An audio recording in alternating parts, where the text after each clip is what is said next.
All right, everyone. I'm so glad you're back for another episode of More Than You Can Chew. And I'm excited to sink my teeth in today's topic because, quite honestly, it's vital for thriving in the age of personalization. Google's clearly pushing for it. LLM outputs are highly personalized based on chat history. So if you're a marketer or a business, it's important that you understand how to tailor your marketing messaging to your audience. And I have quite the guest to dive into this very topic for you. Amanda Natividad, VP of Marketing at SparkToro. From what I've seen, Amanda, correct me if I'm wrong, and if anything's inaccurate, it seems like you've been in writing and producing content for about 20 years, managing marketing communications for over a decade, and now you've been at SparkToro as their VP of Marketing for a bit over 4 years now. Does that kind of capture the journey here? Yeah, that's me. And friends, I'm 100 years old. So if that is, yeah, it's wild hearing your own career kind of told to you in that way because I just hadn't thought of that length of time before.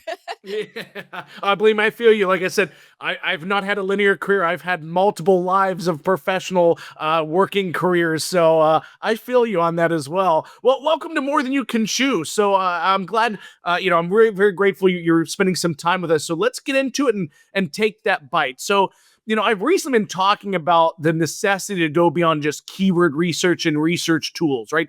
Leveraging user-generated content like reviews across different platforms, tools like Also Ask and Answer the Public, Quora, Reddit, right? Places where real people are having natural conversations about brands and the products or services that those brands offer. But there's still more to it, right? There's still more to understand your audience. And that's what I'd like to get your perspective on because you guys are doing a lot of great stuff about audience research and other things too for marketing and marketing decisions. So, like I said, your basic keyword research is just a fraction of the journey. It's not the core, the crux, the northern star, the guiding light of marketing and content creation. We need to understand who our audiences are. So, you need your content to be audience driven and topic based, not just what a keyword is about. So, Amanda, with all that kind of being said, with all that you're doing at SparkToro, give us some idea of like a launching point of what we need to study or understand about audiences to make content better aligned with them. And what are some steps for implementation? How do we get there to really use sort of that insight of what we need to study? And how do we leverage that in the actual production of what we're doing? Yeah, I really appreciate your saying that, especially about keyword research. I think sometimes people forget the nuance or they don't pay attention maybe to the nuance that I'm saying, which is I would never say you don't need keyword research. It's not that. That is one component of content marketing today, right? So classic content marketing used to be you would do your keyword research, you would find some high volume keywords, ideally ones that are not that difficult to rank for, and then you would go after them, right? That was basically how we knew blogging maybe 15 years ago. But today, keyword research is only part of that. The other thing you need is audience research, right? So while keyword research can tell you how many people are searching for a keyword, or rather how many times a keyword is being searched for each month, audience research can tell you who is doing the searching and why, right? So this is important because let's say you are marketing to I want to pick a random kind of broad category. Let's say you're marketing skincare products to an audience. Okay. So you might assume that you need to rank for things like facial cleanser or, washing face daily. I don't know, maybe things like that. However, what you might find, and again, I'm making this up, I'll bridge the gap later. What you might find is that people in your audience, they already know how to wash their face. They already know that they have to do it. They're already doing it once or twice a day, right? So maybe what your audience is actually searching for are things like the effectiveness of vitamin C in skincare or peptide serum, right? Things that are a little bit more in that kind of advanced skincare knowledge category, right? And so the important thing with audience research is knowing well, is my audience actually looking for these things, for these keywords, for these topics, right? So this is where a product, well, SparkToro uniquely it comes into play, because at SparkToro you can search for your audiences based on like the keywords they search for, the websites they frequent. That's one piece. But I'm not going to make this a SparkToro commercial, because I'll also say you can do this manually. You can, right? And I think what's tricky about audience research is it's not a standardized standalone program, right? Like you say keyword research, most people or most marketers, right? They know, okay, I need an Href subscription. I need to get on SEMrush. I need to get on Moz. They all know that. When you say audience research, people are kind of like, wait, what do you mean? How do I do that? Oh, do you mean talk to my audience? And my unhelpful answer to that is yes. Right? Like it's part of that, right? Audience research is better understanding your audience. So that could come in the form of interviews, it could come in the form of surveys, polls.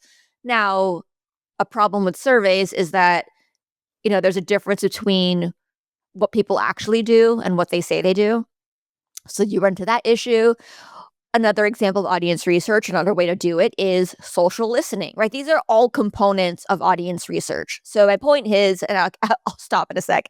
My point is SparkToro represents one crucial way to do audience research. It helps you do it accurately, quickly, really just like with a couple keystrokes and a couple seconds. But it's not the only way to do it.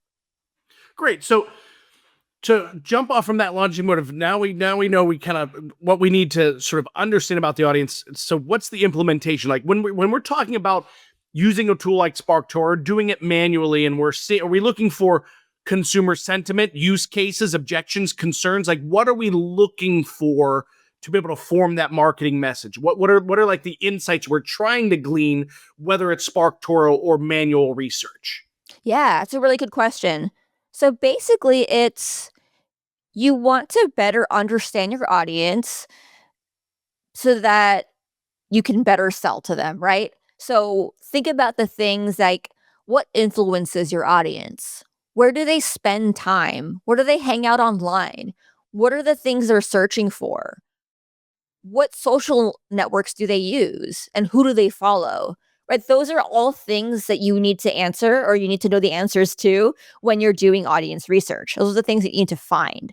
And what I'll say here is now, where this is distinctly different from keyword research and that sort of thesis, right, is think about how, okay, think about how 15, 20 years ago, much of the time when people were searching for something or trying to better understand something, they would go to Google, right? They would go to Google, search for the topic. Maybe they would find a blog, right? They would, or some kind of niche affinity site, right? And then they would learn more about it there. However, today we know, and this is through some research we've done at SparkToro, separate from our tool, but like research that we do on the internet and how people use the internet, which is people aren't spending as much time on Google. Right now, we know that most of the time, or much of the time, right, people are using Google for navigational or branded search, meaning they go to Google because they know where they want to go already, right? You might open up Chrome in that bar at the top. It's not really it's both a URL bar and a search bar, right? Somebody might just type in like um glass blowing, right? They might know the website they want to go to, but they just type it in and they go, oh, it's that second one in the SERP, right? That's an example of navigational search where somebody knows where they want to go. They're not using Google to discover something. They're using it to find the thing that they already know they want. So that's one piece. The other piece is more and more people are spending time hanging out on social networks, right?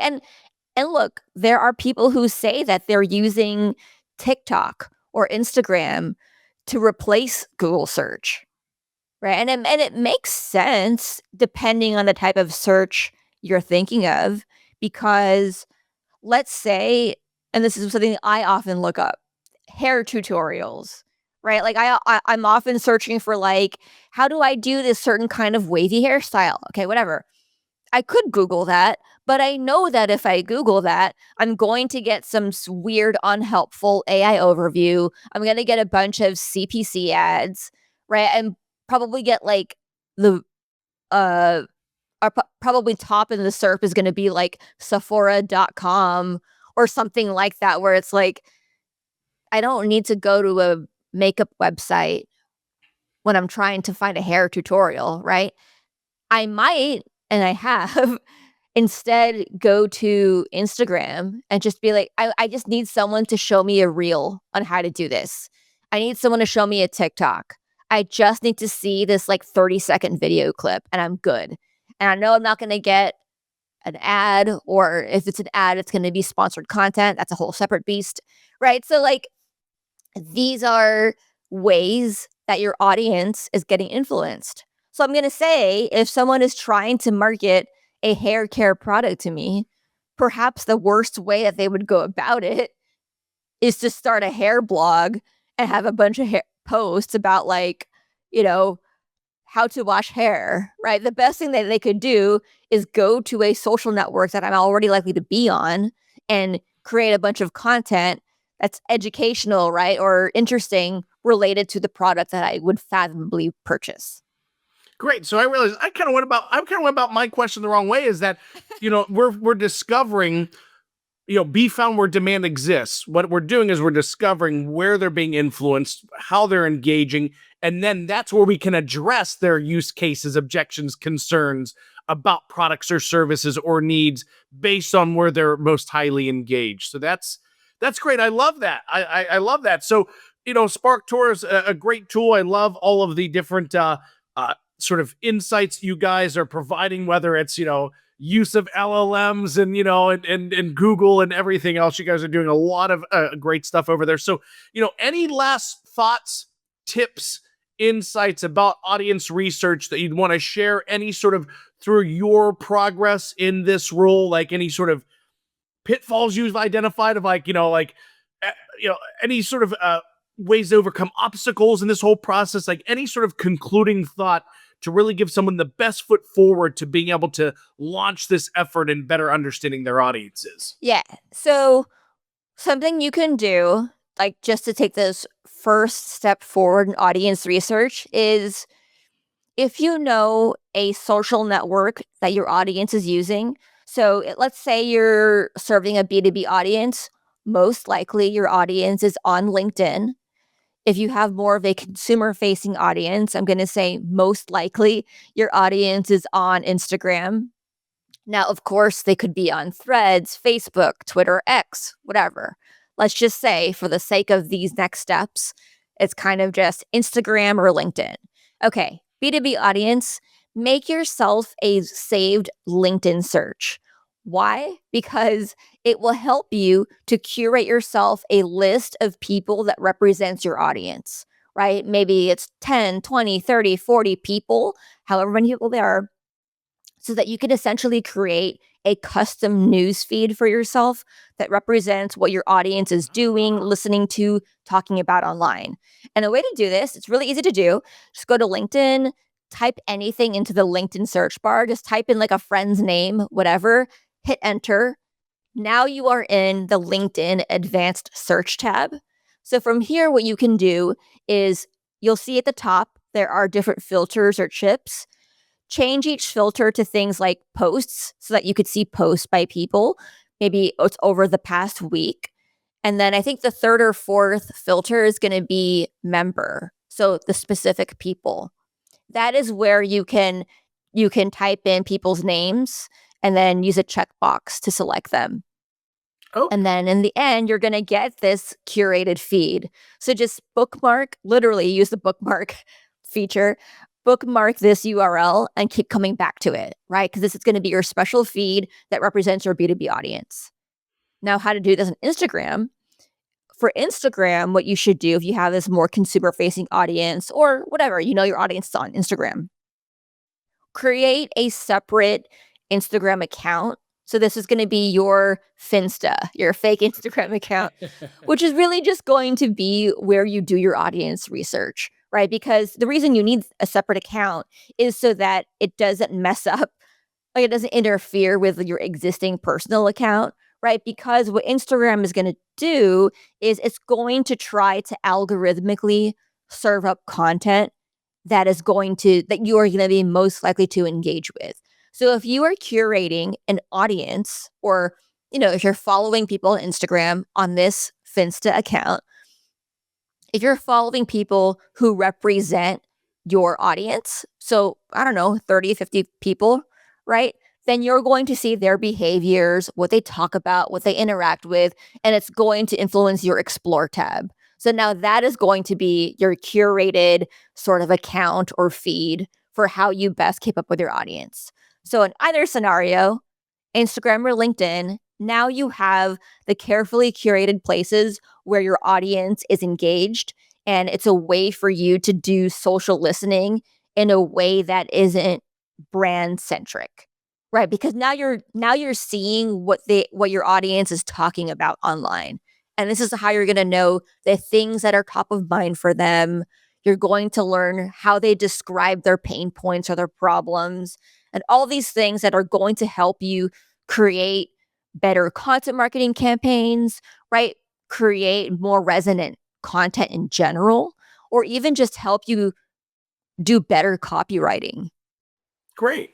Thank you so much for that tip. I really appreciate that because, I even have a lot of friends who are entrepreneurs and they might not necessarily have the budget to buy a bunch of different tools, and giving them that practical insight of how they can even kind of start this on their own is extremely helpful. I'm sure helpful for a lot of other, really small businesses, just trying to start dabbling into marketing with, the time and resources they do have. So I really appreciate that. And of course, I'm not getting paid to say it. I'm sure using SparkToro is going to make that a lot easier than curating your own stuff on different platforms. But I do appreciate that practical sort of insight on how to do this yourself to begin doing that. So Amanda, I really appreciate it. But before I let you go, I do have one last question for you, and it's probably the most difficult, controversial, impossible to answer question you've ever had on a podcast ever. And that is this: if you could say anywhere, whether it's your hometown or somewhere you've been to in your travels, you go, Dane, audience, look, there's this restaurant you have to go to. What would that place be? Okay. Dane, audience, if you are ever in California, and I'll be generous here because this can be kind of ish anywhere in California, whether it's northern or southern California, or if you're in Vegas, check out Cafe 86. Cafe 86 is a Filipino bakery, and I'm Filipino American, so shout out to Filipinos. But they have really really good baked goods and drinks. So they have things like calamansi lemonade. Calamansi is a citrus fruit that is very popular in the Philippines. So they have like that. They have a lot of ube flavored pastries and drinks. So ube is that like purple sweet potato, kind of like Okay. taro. Yes. Yeah. So they have like ube cupcakes with like this beautiful flan on top instead of frosting. They have ube Pop Tarts, like Pop Tarts, but like homemade Pop Tarts, where it's a beautiful puff pastry with a sweet but not too sweet ube filling with a very light frosting drizzle. They have Ooh. all kinds of yummy stuff. And they're best known for their ube truffles, which are like they're kind of like cake pops almost, in the sense that it's a sort of dense cake and they're rolled in crushed up Oreos. Beautiful. Nice. I can attest to how good that is because there's actually a place right near where I live where the chef's Filipino and he makes ube ice cream sandwiches. Oh, I And bet that's amazing. they are so good. So not only can I attest personally how good that is, you also have some credibility because you were a chef, or at least you trained to be a chef at one point. So that gives your opinion even more weight than any other guest I've ever had. So Well, thank you. well, Amanda, thank you again for joining us. These insights have been great, and I really appreciate the time that we've spent here today. Same here. Thank you so much for having me, Dane. This was fun. Absolutely never. And I'll see you on the next More Than You Can Chew.